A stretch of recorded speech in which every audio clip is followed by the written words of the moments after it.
So అంటే ఇప్పుడు మీరు అన్నట్టు అంటే నివారణ చర్యల గురించి మనం మాట్లాడదాం సార్. అంటే ఏ టెస్టులు చేయించుకోవాలి, ఏ వయసులో చేయించుకోవాలి ఒకటి. సో స్ట్రోక్స్ రాకుండా ఉండాలంటే ఇప్పుడు మనం తీసుకునే చర్యలు ఏంటి?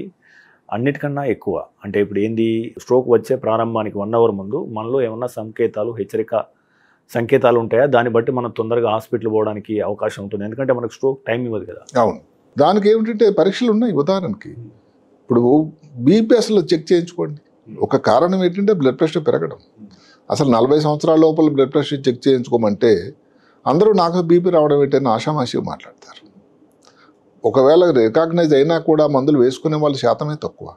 అసలు 30% మందికి బ్రెయిన్ ఏదైతే ఉండాల్సినటువంటి బ్లడ్ ప్రెషర్ కంట్రోల్ అనేది తక్కువ ఉంది, మందులు వాడుతున్నారు. ఆశ్చర్యకరం కాదు. దానివలన మీ రక్తనాళం ఏమవుతుంది, ఎంత బ్లడ్ ప్రెషర్ పెరుగుతూ ఉంటే రక్తం ఏదైతే రక్తపోటు దాని పేరు, అది రక్తనాళాల మీద అంత దాని తాలూకా ఒత్తిడి ఉంటుంది.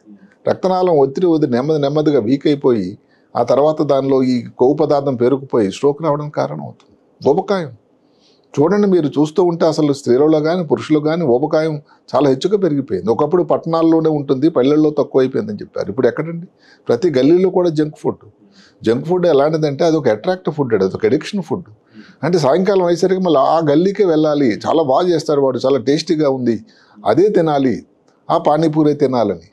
తినే వాళ్ళని చేత కాదు, కానీ దానికి మీరు అందరూ ఆలోచించాల్సింది ఏంటంటే దాని వలన మీ ఆరోగ్య పరిస్థితుల మీద పెను ప్రభావం ఉండే అవకాశం ఉంది సుమా. ఒకవేళ ఎంతమంది ఈ మధ్యకాలంలో ఇప్పుడు ఏదైతే కొలెస్ట్రాల్ టెస్టింగ్ అంటాం, లిపిడ్ ప్రొఫైల్ అని టెస్ట్ చేయించుకున్నారు, ఎంతమంది బ్లడ్ ప్రెషర్ చెక్ చేయించుకున్నారు? ఇందాక చెప్పుకున్నట్టుగా భారతదేశంలో 25% ఏది మెడికల్ చెకప్ చేసుకోవడం అన్నది శోచనీయం కాదా? ముందు కోసం చిన్న టెస్టులు ఉన్నాయి, 2D ఈకోగ్రామ్ అని, ఇందాక ఏదైతే చెప్పుకున్నామో పోల్స్ లాగా కానీ ASD అని, ఇలాంటి వాటిలో ఏదన్నా వచ్చే ప్రమాదం ఉన్నప్పుడు కూడా దానికి ముందు ఈకో చేసినట్టయితే దానికోసం కార్డియాలజీ డాక్టర్ గారు దాన్ని సలహా ఇస్తారు. అదే కాకుండా ఫ్యామిలీ హిస్టరీ ఒకటి ఉంది. ఫ్యామిలీలో కానీ ఎవరికన్నా స్ట్రోక్ వచ్చిందంటే వచ్చేటువంటి అవకాశం కలదు. కాబట్టి ముందు జాగ్రత్తగా ఇవన్నీ కూడా టెస్టులు చేయించుకొని లిపిడ్ ప్రొఫైల్ కొవ్వు పదార్థాలు ఎక్కువ ఉన్నట్టే దాన్ని తగ్గించాలి. వ్యాయామం మీకోసం మీరు సమయం కేటాయించాలండి, తప్పదు.